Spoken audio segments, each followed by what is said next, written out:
高雄有幼稚园家长讲，囡仔面甲手拢乌青，怀疑是去互代课的老师拍，决定要退稿。不过，这个老师是发冤枉，讲可能是无细致，甲囡仔揪甲伤大力，才会着伤。教育局表示已经介入调查，请学校去调监视器。那这个老师嘛暂时袂使阁接触囡仔。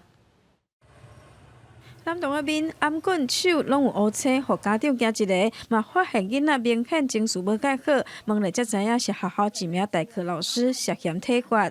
拿我的手叫我自己打自己，但是他现在给我们的说法是，他说他轻拍，已经造成我小孩子阴影了，然后你竟然还可以这么无关紧要的说，我只是轻拍。看完医生回来，他还在那边跟我说他很害怕。家长指控5号长工上课进前，男童换衫的时阵无伤痕，回来了后身躯真侪所在红肿乌青，第一时间敲电话问对方质疑家长，讲到伤势伤血汗。6号上午家长前往幼儿园，老师承认有揪囡仔的手。另外，长工男童摕便当盒黑白洗的时阵，老师嘛有甲伊阻挡。我就是让他手臂去，那因为这个孩子本身就比较好动，所以他脸啊或者是脖子那个部分，我真的不知道他是。